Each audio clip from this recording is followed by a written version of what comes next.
yaitu mempresentasikan atau mengajarkan hadis. Nah, di sini saya akan memperkenalkan diri. Saya Muhammad Nur Aksel Farizal dan ada 5 rekan saya, yaitu yang pertama ada Kurnia Eka Safitri, yang kedua ada Laila Nur Safitri, yang ketiga ada Lala Halimatun Nisa, yang keempat ada Miftah Nuzulil Azmi, dan yang terakhir itu ada Muhammad Ramdhani. Nah, di sini kami akan membahas tentang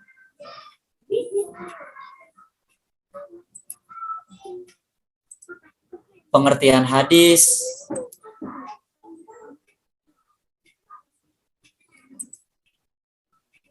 terus perbedaan Al-Quran dan hadis, kedudukan hadis, lalu pandemi dalam sejarah Islam. Nah, mari kita simak pemaparan materi dari teman-teman kami semua. Yang pertama, pengertian hadis akan dijelaskan oleh Lala Halimatun Nisa. Waktu dan tempat saya persilahkan. Baik, Assalamualaikum warahmatullahi wabarakatuh. Sebelumnya, terima kasih kepada moderator. Perkenalkan, nama saya Lala Halimatun Nisa. Di sini saya akan menjelaskan tentang pengertian hadis. Slide selanjutnya.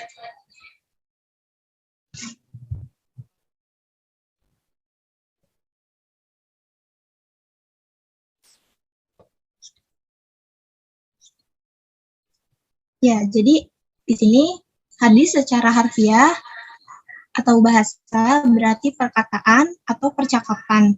Kata hadis juga berarti al-khobar, yaitu sesuatu yang diberitakan, diperbincangkan, dan dipindahkan dari seseorang kepada orang lain.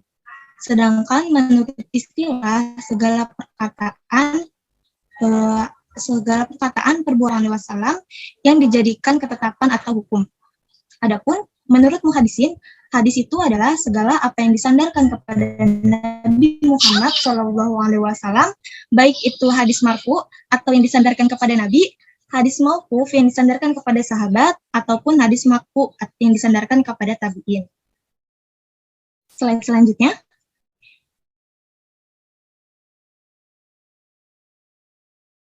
Definisi hadis dikategorikan menjadi 4, yaitu yang pertama hadis qauliyah, yang kedua hadis fi'liyah, yang ketiga hadis takririyah, dan yang keempat hadis ahwaliyah. Yang di sini yang pertama hadis qauliyah, yaitu segala bentuk perkataan atau ucapan yang disandarkan kepada Nabi SAW. Hadis ini berupa perkataan Nabi SAW yang berisi tentang macam tuntunan, petunjuk syariat, peristiwa atau kisah, baik berkaitan dengan akidah, syariat, maupun akhlak. Contoh hadis qauliyah yaitu An Utsman radhiyallahu anhu an Nabi sallallahu alaihi wasallam qala khairukum man ta'allama al-Qur'an wa 'allamah. Yang artinya dari Utsman radhiyallahu anhu dari Nabi sallallahu alaihi wasallam, beliau bersabda, orang yang paling baik di antara kalian ialah orang yang belajar Al-Qur'an dan mengajarkannya. Hadis riwayat Al-Bukhari. Lalu yang kedua ada hadis fi'liyah. Hadis fi'liyah adalah segala perbuatan yang disandarkan kepada Nabi, dalam artinya hadis ini berisi tentang perbuatan Nabi yang diikuti oleh para sahabat dan semua umat Islam. Contoh dari hadis fi'liyah yaitu seperti yang diriwayatkan oleh Abu Dawud nomor 1882, yang artinya telah menceritakan kepada kami, Musa bin Ismail telah menceritakan kepada kami, Muhammad dari Ayub, dari Abu Kilabah, dari Abdullah bin Yazid al-Khatmi, dari Aisyah, ia berkata, memberikan pembagian dan berbuat adil dalam membagi. Dan beliau berkata, ya Allah, inilah pembagianku yang aku mampu, maka janganlah engkau cela aku pada sesuatu yang engkau mampu dan tidak aku mampu. Abu Daud berkata, yaitu hati. Lalu selanjutnya ada hadis takririyah. Hadis takririyah ini berisi ketetapan Nabi SAW terhadap perkara yang datang atau dilakukan oleh para sahabatnya. Nabi Shallallahu Alaihi Wasallam mendiamkan atau membiarkan suatu perbuatan yang dilakukan oleh para sahabatnya tanpa memberikan penegasan apakah beliau membenarkan atau mempersalahkannya. Oleh karena itu, sikap Nabi ini oleh para sahabat dijadikan hujah atau dalil atau memiliki kekuatan hukum untuk menetapkan suatu kepastian. Contoh dari hadis takririyah ini seperti hadis riwayat Ad-Darimi yang artinya dari Abu Sa'id Al-Khudri radhiyallahu anhu, ia berkata, pernah ada dua orang berpergian jauh dan waktu sholat telah tiba, sedang mereka tidak membawa air. Kemudian mereka berdua bertayamum dengan debu yang bersih dan melakukan sholat. Lalu keduanya mendapati air dan waktu sholat masih ada. Kemudian salah seorang dari keduanya mengulangi sholatnya dengan air wudhu dan satunya lagi tidak mengulanginya. Mereka menemui Rasulullah Shallallahu Alaihi Wasallam dan menceritakan hal itu. Maka beliau bersabda kepada orang yang tidak mengulangi sholatnya, kamu sesuai dengan sunnah dan sholatmu sudah cukup. Dan beliau juga berkata kepada yang berwudu dan mengulangi sholatnya, maka bagimu pahala 2 kali. Lalu yang terakhir ada hadis ahwaliyah. Hadis ini berisi tentang hal ihwal Nabi Shallallahu Alaihi Wasallam berkaitan dengan sifat dan kepribadian serta keadaan fisik Nabi Shallallahu Alaihi Wasallam. Contohnya yaitu kana Rasulullah ahsanun nasi khuluqan, yang artinya Rasulullah adalah manusia yang terbaik akhlaknya. Hadis riwayat Muslim. Sekian yang dapat saya sampaikan, kurang lebihnya mohon maaf. Saya kembalikan lagi kepada moderator. Baik, untuk sementara moderator saya ambil alih. Perkenalkan nama saya Muhammad Ramdhani. Untuk selanjutnya, materi selanjutnya yang akan disampaikan oleh dari Ittah kepada saudari Ittah, kepada saudari Miftah Nuzulil Azmi, saya persilakan dengan segala hormat. Baik, di sini saya sebagai pemateri kedua ingin menyampaikan materi tentang perbedaan Al-Quran dan hadis.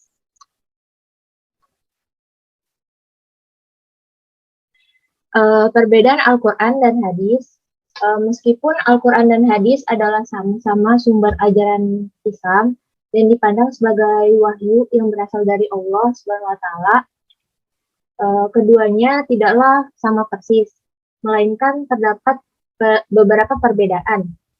Di antaranya sebagai berikut. Yang pertama dari segi definisi.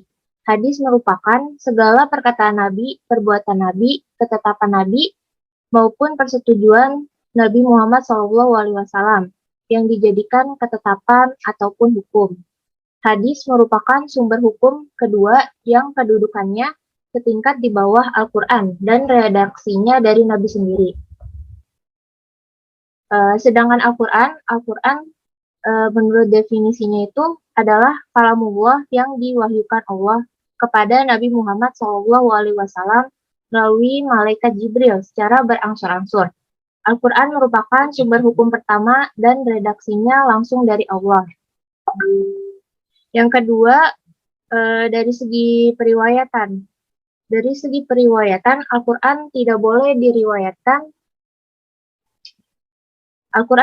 diriwayatkan secara makna, namun Al-Quran diriwayatkan secara lafaz. Artinya redaksi Al-Quran bersumber langsung dari Allah. Jadi Al-Quran tidak bisa ditambah maupun dikurangi atau diubah redaksinya. Sehingga Al-Quran masih tetap terjaga kemurniannya dari masa ke masa. Berbeda halnya dengan hadis. Hadis boleh diriwayatkan secara lafaz maupun boleh diriwayatkan secara makna. Walaupun yang banyak kita ketahui, hadis kebanyakan diriwayatkan secara makna. Itu lebih mudah karena intelektual para sahabat itu kan berbeda-beda. Maka ketika para sahabat itu memahami memahami statement Rasulullah atau perilaku Rasulullah sesuai dengan pemahamannya masing-masing. Maka wajar redaksi hadis itu berbeda-beda sehingga hadis dapat berpotensi tidak murni atau dapat dipalsukan. Selanjutnya yang ketiga, kemukjizatan. Dari segi kemukjizatan antara Al-Quran dan hadis itu berbeda. Al-Quran jelas memiliki kemukjizatan baik itu makna ataupun lafaznya. Baik itu teksnya maupun isi kandungannya, maka wajar kemudian umat Islam harus memuliakan Al-Quran dan menjunjung tinggi Al-Quran.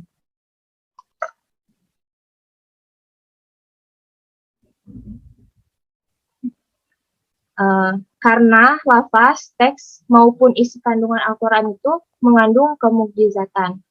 Sedangkan hadis itu tidak mengandung mukjizat, baik dari segi teksnya maupun dari segi isinya. Karena teks dan isi hadis itu bersumber dari Rasulullah. Dan yang terakhir, yang keempat, dari segi nilai ibadah.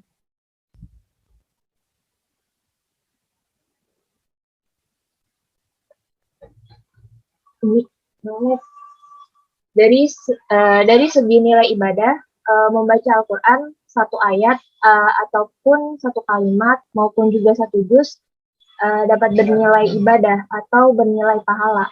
Bahkan yang wajib ketika sholat itu kan membaca surat Al-Fatihah. Kalau kita tidak membacanya, maka tidak akan sah sholatnya. Kemudian yang sunnah seperti surat pendek tetap mendapatkan pahala. Artinya Al-Quran yang kita baca itu dalam keadaan sholat maupun di luar sholat itu tetap mendapat pahala dan dinilai ibadah. Berbeda dengan hadis. Ketika kita membaca teksnya ataupun redaksinya tidak bernilai ibadah. Lalu kapan kita akan mendapatkan pahala ketika berinteraksi dengan hadis tersebut? Yaitu ketika kita menelaahnya, memahami isi kandungannya, mempelajarinya, dan kemudian mengamalkannya pada kehidupan sehari-hari, maka itu bagian dari pahala. Sekian yang dapat saya sampaikan, kurang lebihnya mohon maaf. Saya kembalikan kepada moderator. Terima kasih.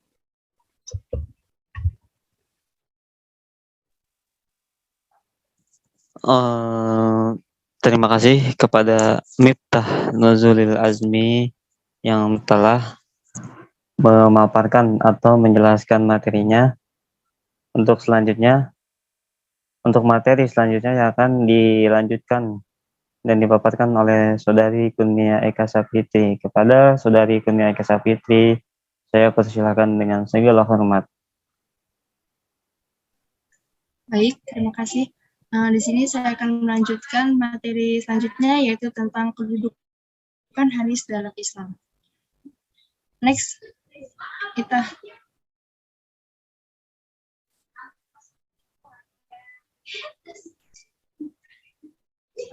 Al-Quran dan hadis merupakan dua sumber hukum syariat Islam yang tetap, yang mana orang Islam tidak mungkin memahami syariat Islam secara mendalam dan lengkap tanpa kembali kepada dua sumber Islam tersebut. Pada umumnya, Al-Quran membawa keterangan yang bersifat mujmal, sehingga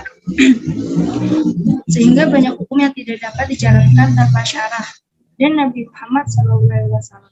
Jumhur ulama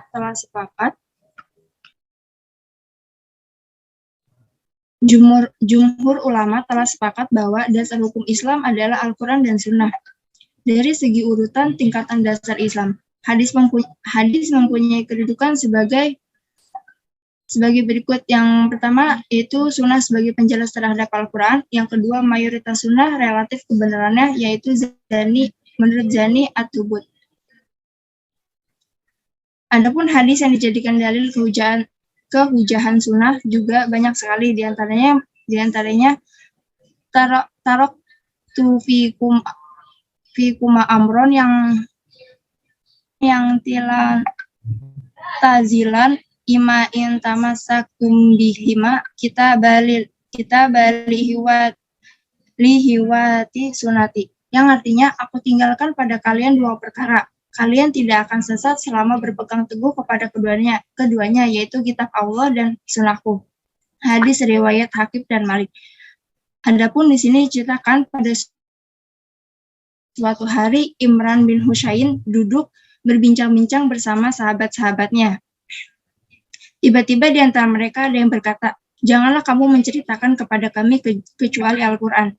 Imran bin Husain berkata kepadanya, "Tahukah kamu seandainya kamu dan sahabat-sahabat, apakah kamu akan mendapatkan penjelasan bahwa sesaat zuhur itu ada 4 rakaat dan sholat maghrib itu 3 rakaat, serta kamu mengamal dari sholat maghrib." Selanjutnya dia berkata, "Wahai teguhlah dan ambillah daripadaku hadis Nabi Muhammad SAW. Karena sesungguhnya jika kamu mengabaikannya, berdasarkan ayat dan hadis tersebut, dia landasan hujah dan dalil dalam menetapkan ajaran-ajaran Islam dan mengamalkannya." Ia menempatkan tempat kedua setelah Al-Quran dan sesudah Al-Quran yang menempati tempat yang pertama dan utama. Hal ini didasarkan atas perintah Allah untuk mentaatinya dan mentaati Rasulnya.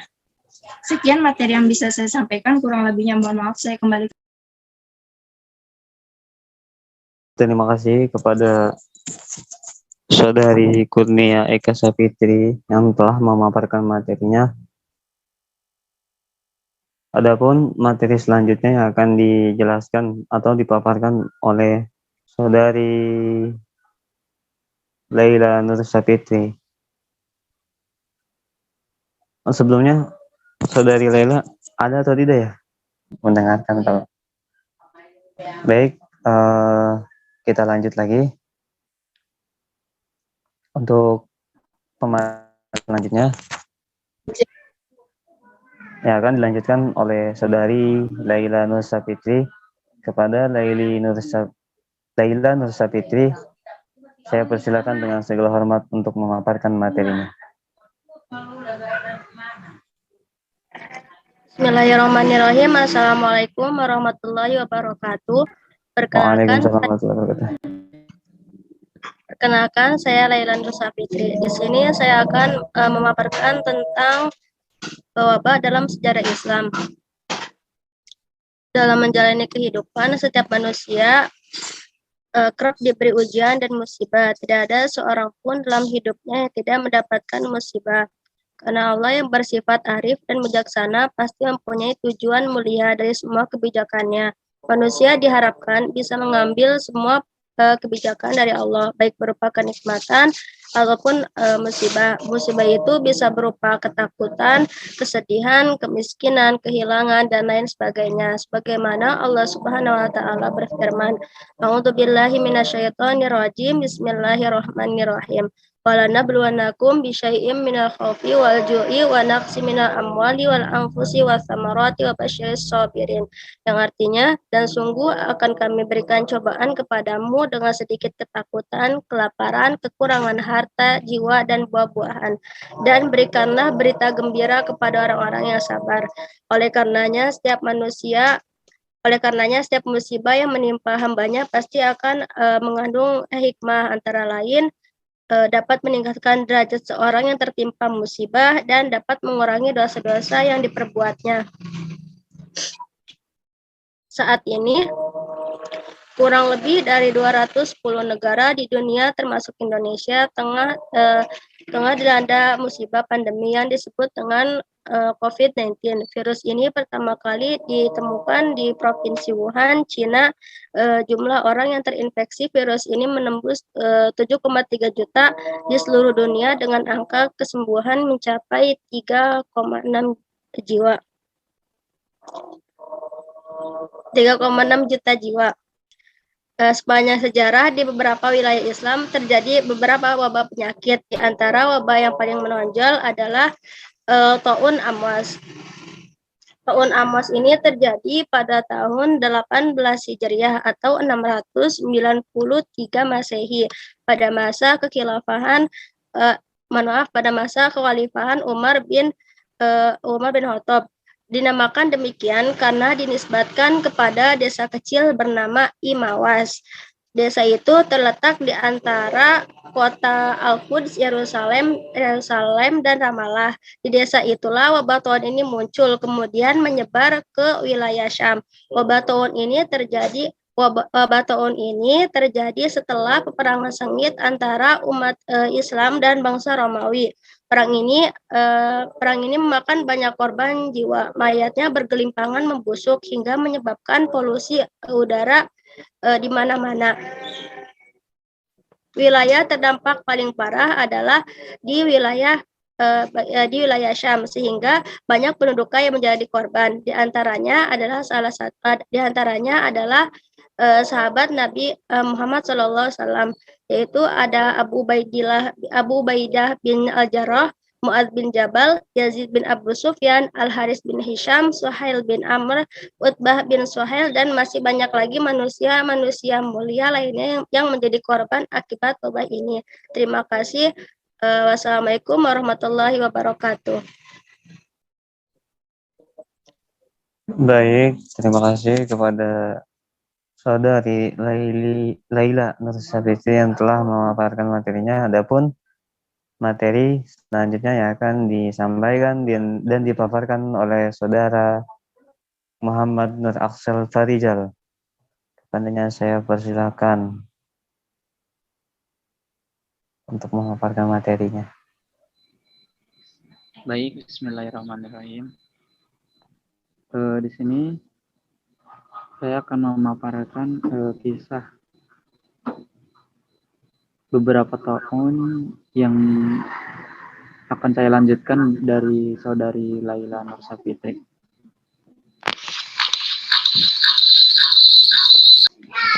Nah, lanjut. Selanjutnya wabah itu ada 4. Yang pertama tadi udah dijelaskan, itu wabah tahun Amwas. Yang akan saya jelaskan ini selanjutnya wabah tahun terjadi di Basrah pada tahun 69 Hijriah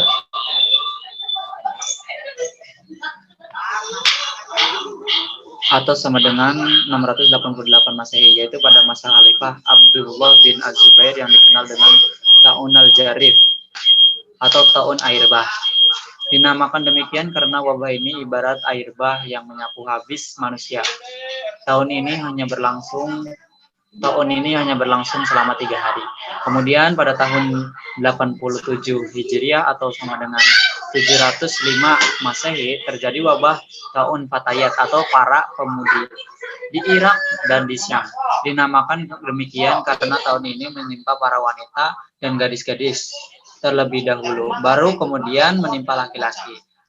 Tahun Fatayat disebut juga tahun Asyaraf karena para petinggi kaum dan tokoh-tokoh yang dihormati banyak yang menjadi korban jiwa. Nah, adapun tahun terakhir pada masa dinasti Umayyah adalah tahun Muslim bin Qutaibah. Nah, tahun tersebut selanjutnya akan dipaparkan oleh saudara Ramdhani. Cukup sekian pemaparan materi yang telah saya sampaikan. Mohon maaf atas kekurangannya. Terima kasih. Saya kembalikan kepada moderator. Baik, terima kasih kepada Saudara Muhammad Nur Aksel Farijal yang telah memaparkan materinya. Adapun materi selanjutnya yang akan disampaikan oleh saya sendiri. Sebelumnya mohon maaf, tadi sedikit ada kendala.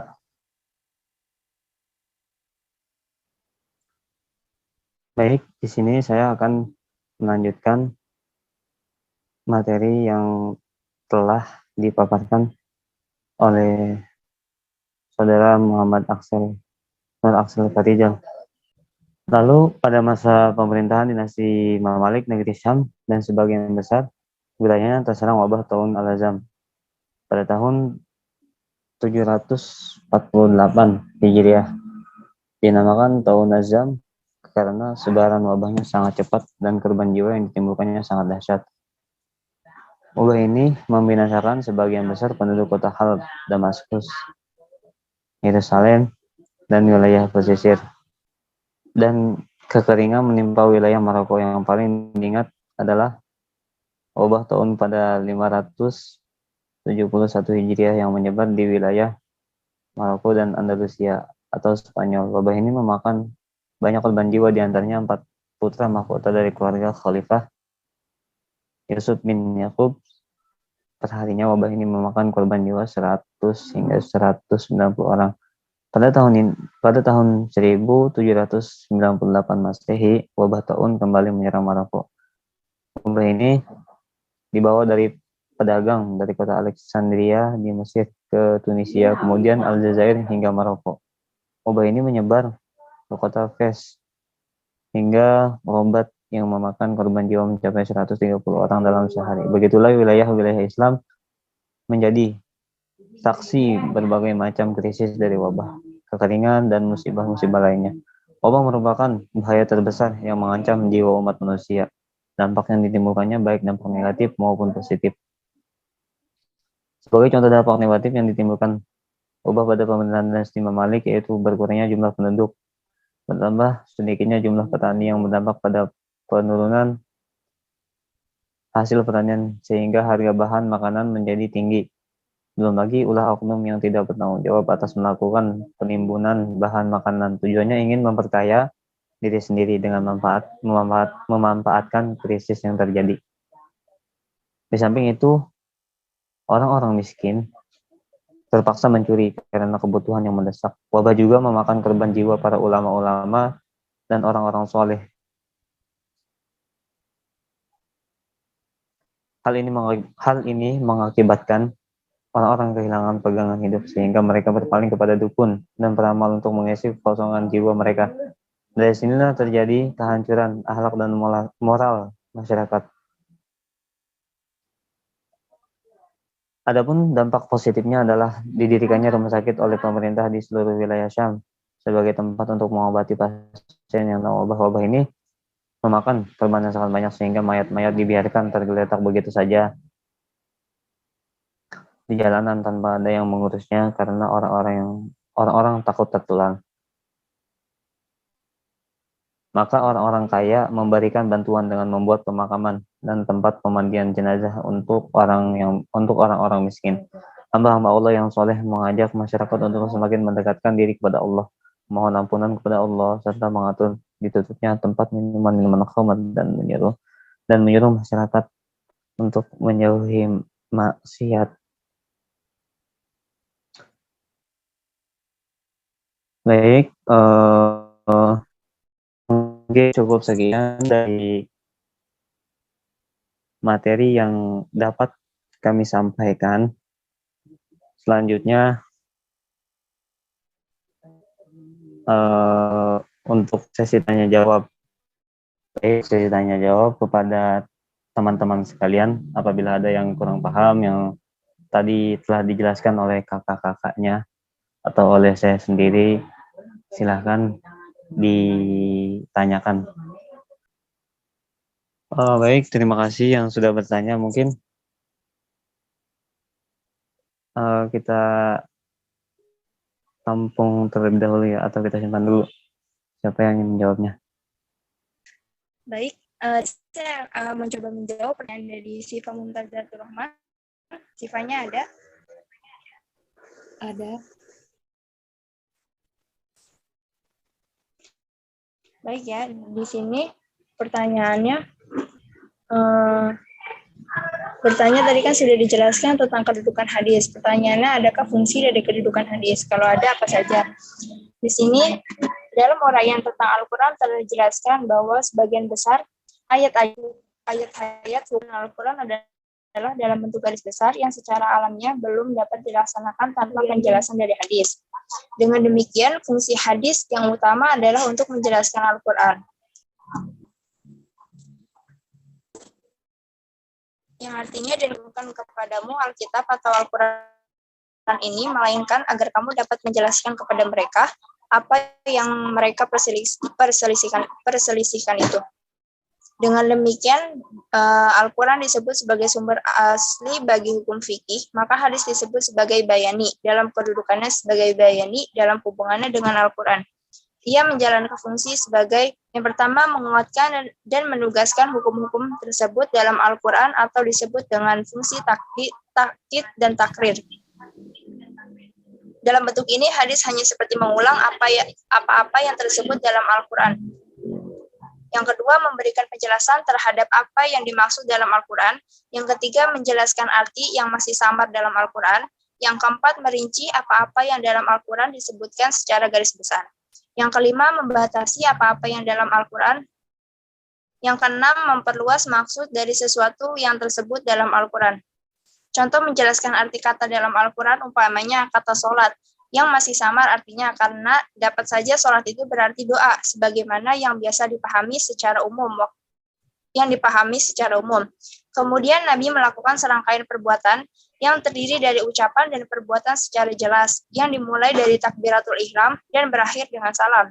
Sesudah itu Nabi bersabda, inilah sholat, kerjakanlah sholat sebagaimana kamu melihat yang mengerjakan sholat. Menetapkan suatu hukum dari hadis yang secara jelas tidak dapat dalam Al-Quran saja. Dengan demikian kelihatan bahwa hadis menetapkan sendiri hukumnya yang tidak ditetapkan dalam Al-Quran. Fungsi hadis dalam bentuk ini disebut isbat. Sebenarnya bila diperhatikan dengan teliti akan jelas bahwa apa yang ditetapkan hadis itu pada hakikatnya adalah penjelasan terhadap apa yang disebutkan dalam Al-Quran secara terbatas. Umpamanya Allah mengharamkan memakan bangkai, darah, dan daging babi. Larangan Nabi ini menurut lahirnya dapat dikatakan sebagai hukum baru yang ditetapkan oleh Nabi, karena memang apa yang diharamkan Nabi itu secara jelas tidak terdapat dalam Al-Quran. Tetapi kalau dipahami lebih lanjut, larangan Nabi itu hanyalah sebagai penjelasan terhadap larangan Al-Quran memakan sesuatu yang kotor. Demikian jawaban dari saya yang bisa saya sampaikan, kurang lebihnya mohon maaf. Bagaimana sih, Pak? Atas jawabannya. Baik, sudah paham. Jelas, terima kasih banyak. Sama-sama. Mungkin dari teman-teman yang lain ada yang ingin menambahkan. Assalamualaikum, Kak. Nama saya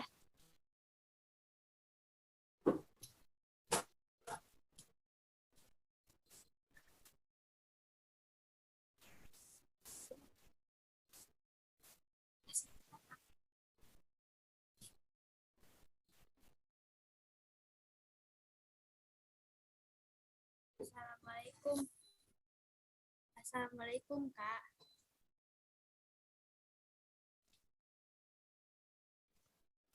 Iya, waalaikumsalam.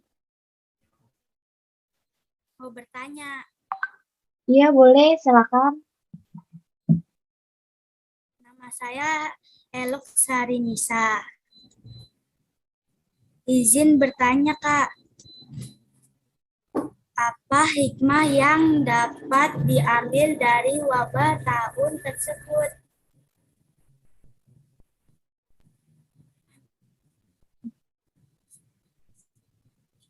Oh, baik. Jelas enggak, Kak? Ya, itu dulu ya, ditampung dulu ya. Baik, Bismillahirrahmanirrahim. Di sini saya akan menjawab pertanyaan dari Elok Sarinisa tentang pertanyaannya apa hikmah dari wabah tahun tersebut kan tadi saya izin memaparkan jawaban saya. Jadi hikmah yang dapat diambil dari wabah tahun tersebut kan tahun itu ada banyak ya, ada yang tadi saya jelaskan, ada tahun Jarif, ada tahun Patayat, dan juga sampai sekarang ada juga seperti sekarang yaitu wabah COVID-19 itu juga bisa disebut dengan tahun. Nah, hikmah dari tahun atau wabah tersebut yang dapat kita ambil yaitu kita bisa mensyukuri dan menjadikan pelajaran bagi kita semua untuk selalu bisa menjaga kesehatan, untuk selalu bisa merawat diri. Nah, kita juga jadi tahu bahwa wabah itu bukan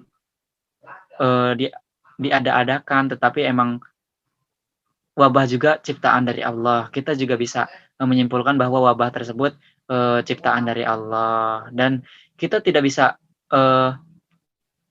melarang untuk wabah ada di dunia ini, karena kita hanya makhluk biasa. Kita juga sama, wabah juga makhluk Allah, dan kita juga makhluk Allah. Nah, jadi hikmahnya ya kita alhamdulillah bisa menjaga kesehatan kita. Seperti wabah sekarang itu COVID-19, yaitu kita bisa terus menjaga kesehatan kita, baik rohani maupun jasmaninya. Baik, mungkin cukup jawaban dari saya. Kurang lebihnya saya mohon maaf. Assalamualaikum. Di sini saya akan menjawab pertanyaan Syifa Azahra. Kan tadi nanya kesimpulan. Ya udah, saya jawab langsung aja ya. Jadi kesimpulannya itu yang kita bahas pada hari ini, bahwa di situ segala perkataan Nabi, perbuatan Nabi, ketetapan Nabi maupun persetujuan Nabi Muhammad yang dijadikan ketetapan ataupun hukum. Nah, hadis itu juga sumber hukum kedua yang kedudukannya itu setingkat di bawah Al-Quran dan redaksinya dari Nabi sendiri. Nah, sedangkan Al-Quran itu redaksinya itu dari Allah langsung yang diwahyukan kepada Nabi Muhammad melalui malaikat Jibril secara berangsur-angsur. Lalu Al-Quran itu terjaga kemurniannya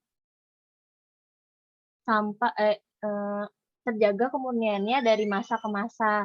Sedangkan hadis itu kemurniannya itu bisa saja dipalsukan gitu. Karena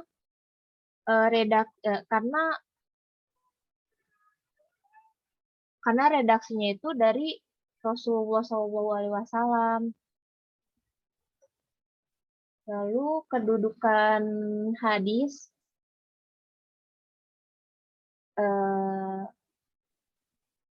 kedudukan hadis itu kan sebagai sumber atau dalil kedua gitu setelah Al-Quran. Terus juga hadis itu mempunyai kekuatan untuk untuk mengikat semua umat Islam gitu. Sedangkan Al-Quran itu kan sebagai pedoman umat Islam. Dan Al-Quran itu bernilai, kalau dibaca gitu ya, dibaca satu ayat atau satu kalimat maupun satu juz itu kan bernilai ibadah gitu. Sedangkan hadis itu kan bukan bernilai ibadah, gimana ya? Ya pokoknya bukan bernilai ibadah gitu.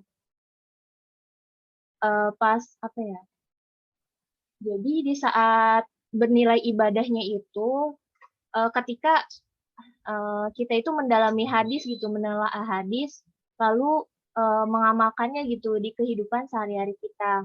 Nah, itu baru dinilai sebagai ibadah ataupun pahala gitu. Ketika kita mengamalkan hadis tersebut gitu. Tentunya hadis yang kita amalkan itu harus yang harus yang sahih gitu, jangan yang doif gitu, yang palsu itu jangan kita